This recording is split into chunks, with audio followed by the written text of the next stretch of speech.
Hello and welcome to the Discover History YouTube channel. And if you think back to the video we made on Friday, we actually filmed that over there looking across the north of Worcestershire. Well, the interesting thing is on the 21st of August 1651 there would have been a pretty sleepless night in the whole of this area.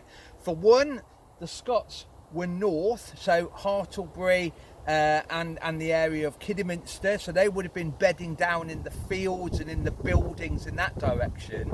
Then there would have been the Worcestershire militia who was dotted around in that area there, and the reason I'm pointing over there is that's Ombersley, and you can just see the church spire, which is really in the centre of the village of Ombersley. So you would have had the Parliament militia all stuck in there, so they would have had a pretty sleepless night. Probably a few people on guard as well, keeping a lookout for those Scots.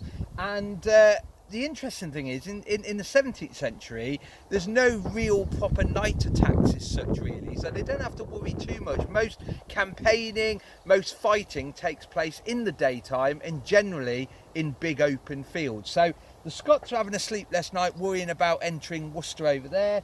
The Worcester militia are having a sleepless night, keeping a lookout and keeping tabs on those Scots. And then behind Ian in this direction is the city of Worcester, and obviously the mayor of Worcester wants the gate open. Andrew Yarrington wants to fight off the Scots, so they would have been having a sleepless night there. However, we're now on to the 22nd of August 1651, and actually this is where things get really, really serious. We know at dawn on the 22nd, the Worcester militia based in Ombersley started to see the Scots on the move, and they were heading south down the main road to Worcester. There's nowhere else they're going to go. They're heading to Worcester.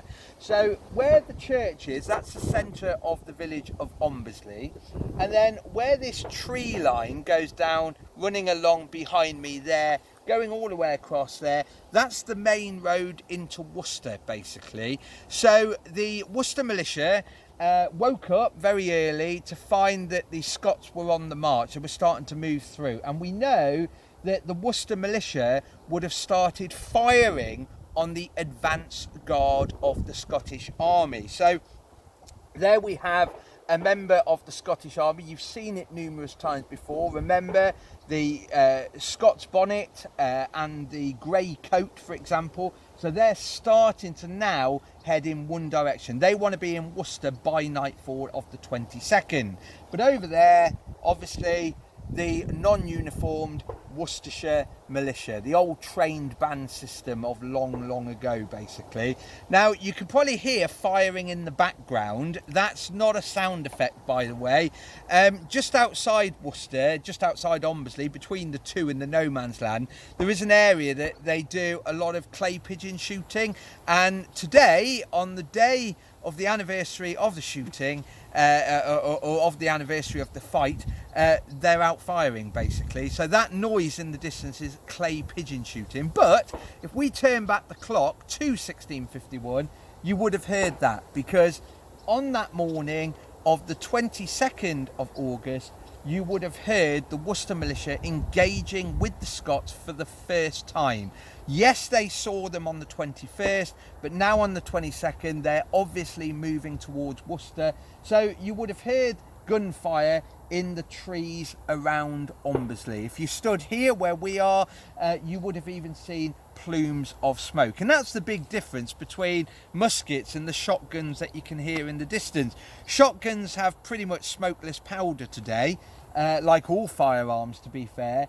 But in the 17th century, it was black powder, it was gunpowder. So even with one or two muskets, you would have had thick plumes of grey stroke white smoke rising from that direction. Now, we don't really make enough of this fact, but the Worcester militia did an amazing job at slowing up the Scots. And I must say, from Ombersley all the way through to the walls of the city of Worcester, there was a running battle all the way through the 22nd of August 1651, and we don't really mention that.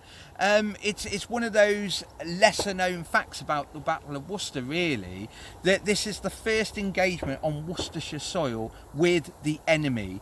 And this county, the city of Worcester, is said to be the faithful city.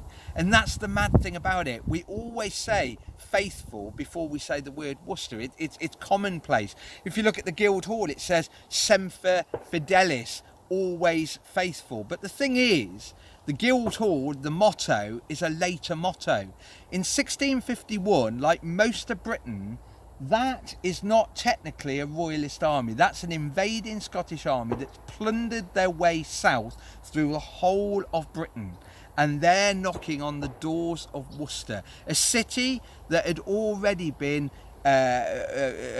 taken by Parliament forces and saw warfare. You know, Worcester sees the first clash of arms in 1642. It sees a siege in 1643, a big siege in 1646. We know what wars are like. We want to stay out of it. And those Scots over there have brought war. That king, so-called king, King Charles, has brought war to our county again. And very simply, it's Worcester men that are firing shots at those Scots, at those royalists. Are we a faithful city? Unfortunately, we're not. This running battle goes all the way to the city wall. Some people say the Scots eventually get to the city wall and find that the gate is open. The mayor of Worcester opened the gate, for example. We actually know the gates were shut. The Worcester militia were on the northern part of the wall, pretty much where the hive is today, and they'd closed the north gate, the fore gate. Charles, it is said, had to go around and ended up entering the city, or the royalist army I should say, through St Martin's Gate. We will never know for sure, but what we do know is the Worcester militia were faithful, but to the Parliament side on the 22nd of August 1651. In the evening of the 22nd, the Scots do enter the city. They start going into the city and they start pretty much doing what they've done everywhere else, plundering and setting up for the night. Interesting fact, Charles stays out of the city. Possibly he didn't trust the city, we don't know. But some people now think that was to prepare the city for an official entry on the 23rd of August. So, 22nd of August 1651, a running battle with the Worcester militia and the Scots from Ombersley up to the city wall. Most of the Scots enter the city by the evening. Charles stays at White Ladies, technically the place of the Royal Grammar School in the tithing.